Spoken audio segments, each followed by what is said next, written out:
নমস্কার, বাঙালির পেট পুরা চ্যানেলে আপনাদের সকলকে জানাই স্বাগত। আজকে আমি আপনাদের সঙ্গে শেয়ার করব সবুজ ফুলকপি বা ব্রকলির রেসিপি। আগে কিন্তু গ্রামে গঞ্জের দিকে এই ব্রকলিগুলো পাওয়া যেত না, এখন কিন্তু প্রায় সমস্ত জায়গাতে এই ব্রকলি পাওয়া যায়। আর এই ব্রকলির কিন্তু অনেক পুষ্টিগুণ রয়েছে, তাই কিন্তু ব্রকলি খাওয়া শরীরের পক্ষে ভীষণ ভালো। কিন্তু এই ব্রকলি খেতে কিন্তু অনেকেরই একটা গন্ধ লাগে, তাই অনেকে খেতে চান না।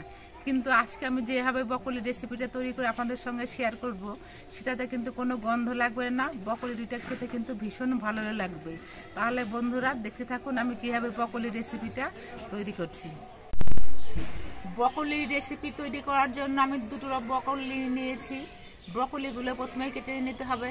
আমরা ফুলকপি যেভাবে ঠিক কাটি, ঠিক সেইভাবে কিন্তু ব্রকলিগুলো আমি কেটে নিচ্ছি।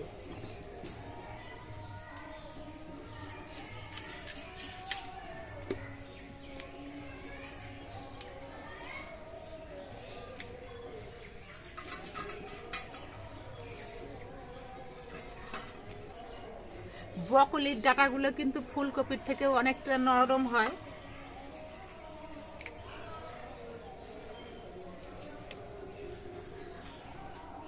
যে ডাঁটাগুলো খুব মোটা সেগুলো মাঝখান থেকে অর্ধেক করে নিচ্ছি, আর যেগুলো সরু সরু সেগুলো আমি এরকমই রেখে দিচ্ছি।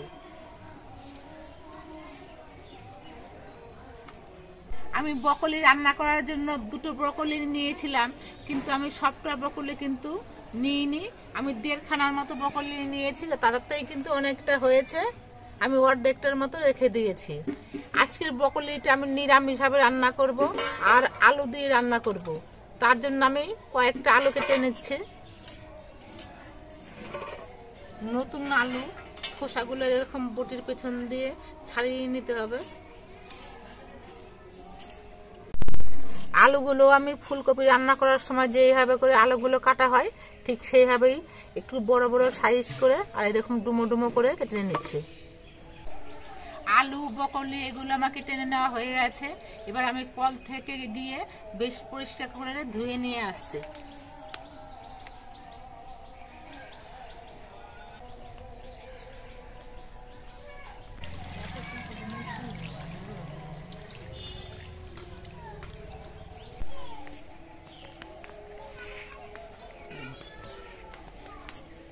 ব্রকলিটা আমি ধুয়ে পরিষ্কার করে নিয়েছি। অনেকেরই কিন্তু ব্রকলি খেতে গেলে একটা বাজে গন্ধ লাগে, তার জন্য কিন্তু অনেকে ব্রকলি খেতে চান না। কিন্তু ব্রকলিগুলো যদি রান্না করার সময় একটুখানি ভাপ দিয়ে নেওয়া হয়, তাহলে কিন্তু ব্রকলির যে একটা বাজে গন্ধ থাকে সেটা কিন্তু চলে যায়। এই জন্য আমি ব্রকলিটা কড়াইয়ের মধ্যে দিয়ে দিচ্ছি, আর দিচ্ছি অল্প করে একটু জল। এবার ঢাকা দিয়ে নিয়ে আমি ব্রকলিটা অল্প একটুখানি সময় ভাপিয়ে নেব। ব্রকলিটা উনুনে ভাপ হতে বসিয়ে দিয়েছি। এদিকে আমি কিছু মশলা বেটে নিচ্ছি। আমি অল্প একটু আদা নিচ্ছি, বেশি করে কিছু কাঁচা লঙ্কা নিচ্ছি, কারণ আমি কাঁচা লঙ্কা দিয়ে রান্না করবো, আর কোনো শুকনো লঙ্কা গুঁড়ো দেবো না। আর ব্রকলির পরিমাণটাও কিন্তু আমার অনেকটা আছে, আর এই কাঁচা লঙ্কাগুলো কিন্তু না বেশি ঝালও না, এই জন্য লঙ্কার পরিমাণটা একটু বেশি করেই নিয়েছি। আর 1 চামচ নিচ্ছি কাঁচা জিরে।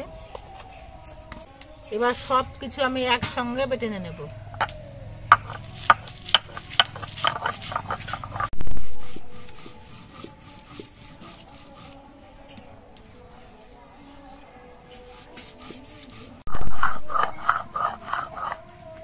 মশলাটা আমার মিহি করে বেটে নেওয়া হয়ে গেছে। এটা আমি একটা বাটির মধ্যে তুলে নিচ্ছি।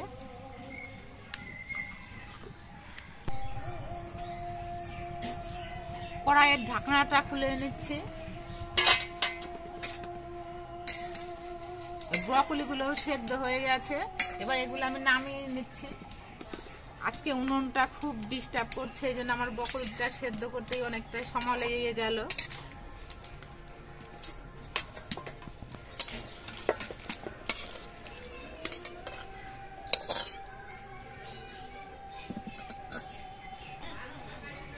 এবার এই সেদ্ধ করা ব্রকলিগুলো আমি জল থেকে ছেঁকে তুলে নিচ্ছি।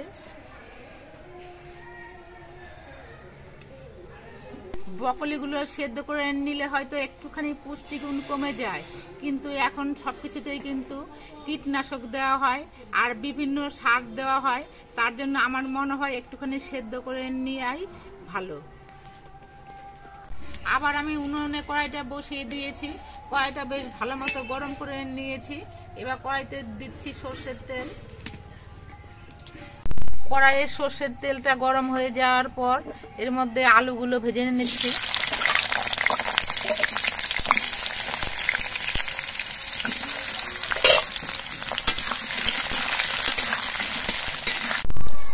আলুগুলো ভাজার সময় অল্প করে একটু নুন দিচ্ছি।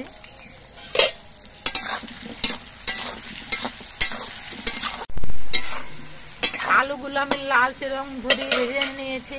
এবার এই আলুগুলো আমি নামিয়ে নিচ্ছি।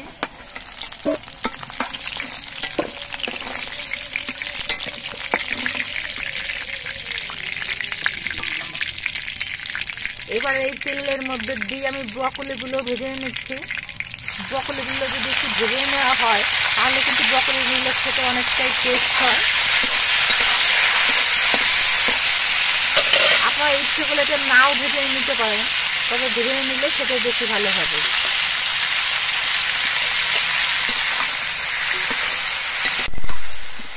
ব্রকলিগুলো আমি খুব বেশিক্ষণ ভাজবো না, আমি মিনিট 2-1 মতো ভেজে নিয়েছি। এবার নামিয়ে নিচ্ছি।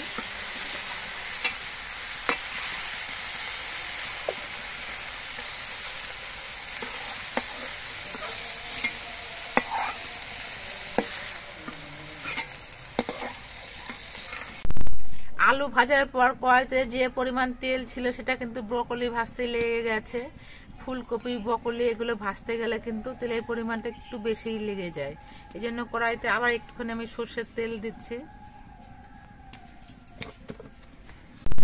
এবার এই কড়াইয়ের তেলের মধ্যে দিচ্ছি অল্প করে একটু গোটা জিরে।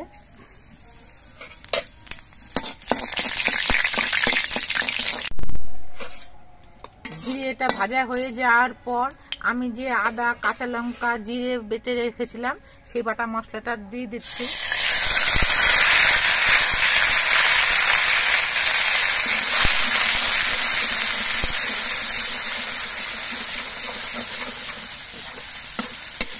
এর মধ্যে দিয়ে দিচ্ছি একটা টমেটো কুচি।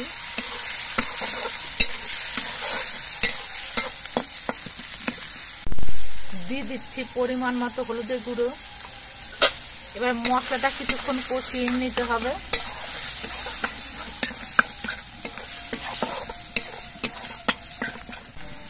মশলাগুলো কষানোর সময় আমি পরিমাণ মতো নুন দিচ্ছি, তাহলে টমেটোটা খুব তাড়াতাড়ি নরম হয়ে গলে যাবে। মশলাগুলো আমি 2-3 মিনিটের মতো কষিয়ে নিয়েছি। মশলা থেকে দেখুন তেল ছেড়ে দিয়েছে আর টমেটোগুলোও কিন্তু নরম হয়ে গলে গেছে। এবার এই ব্রকলির মধ্যে দেওয়ার জন্য আমি কিছু মটরশুঁটি নিয়েছি, এই মটরশুঁটিগুলো দিয়ে দিচ্ছি। এবার মটরশুঁটি দিয়ে আর মশলা দিয়ে আরো কিছুক্ষণ কষিয়ে নেব। মশলা দিয়ে আর মটরশুঁটি দিয়েও আমি 2-3 মিনিটের মতো কষিয়ে নিয়েছি। এবার এর মধ্যে আমি ভেজে রাখা আলুগুলো দিয়ে দিচ্ছি আর ভেজে রাখা ব্রকলিগুলো দিয়ে দিচ্ছি। এবার সবকিছু দিয়ে একসঙ্গে আরো কিছুক্ষণ কষিয়ে নিতে হবে। ব্রকলিগুলো যদি এইভাবে কষিয়ে রান্না করা হয় তাহলে কিন্তু ব্রকলিগুলো খেতে কিন্তু ভীষণই টেস্টি হয়, কোনো বাজে গন্ধ তো লাগবেই না, বরং খেতে আরো অনেক ভালো লাগবে। ব্রকলিগুলো নিরামিষভাবে রান্না করা হচ্ছে, তাই এর মধ্যে একটুখানি যদি চিনি দেওয়া হয় তাহলে খেতে কিন্তু বেশ অনেকটাই ভালো লাগবে। এই জন্য একটুখানি চিনি দিচ্ছি।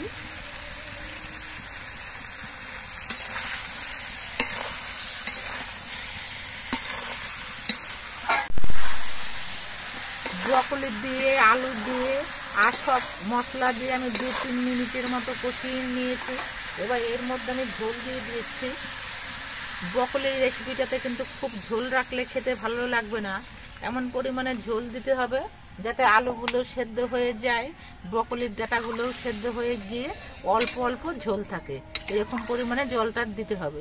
এই দেখুন আমি এরকম পরিমাণে জলটা দিলাম।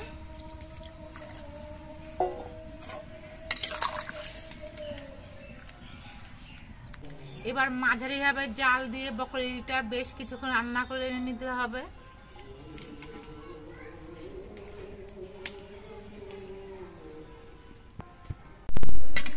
ঝোলটা কিছুক্ষণ ফুটিয়ে নেওয়ার পর আলু, ব্রকলি এগুলো সবই কিন্তু সেদ্ধ হয়ে গেছে। আর দেখুন ঝোলের পরিমাণটাও কিন্তু অনেকটা কমে গেছে। আর ঝোলে কিন্তু আলু দেওয়া আছে, তাই নামানোর পর ঠান্ডা হলে কিন্তু আলু কিছুটা ঝোল টেনে নেবে। তাই আমার ব্রকলির রেসিপিটা প্রায় তৈরি হয়েই গেছে। এবার আমি নামিয়ে নেব। তার আগে একটুখানি গুঁড়ো গরম মশলা দিচ্ছি। গরম মশলা গুঁড়ো দিয়ে নেড়ে চেড়ে মিশিয়ে নেব।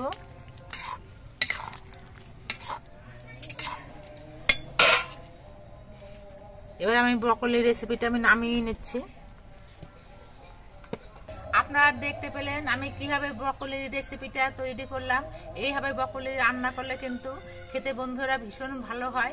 আপনারা একদিন এইভাবে ব্রকলি রান্না করে খেয়ে দেখবেন, আশা করছি আপনাদের ভালো লাগবে। আর আমাদের ভিডিওটা আপনাদের কেমন লাগলো, যদি ভালো লাগে তাহলে ভিডিওটিতে একটি লাইক দেবেন, নতুন বন্ধু হলে চ্যানেলটিকে সাবস্ক্রাইব করে দেবেন। সকলে সুস্থ থাকবেন, ভালো থাকবেন। দেখা হবে পরবর্তী আরেকটি ভিডিওতে।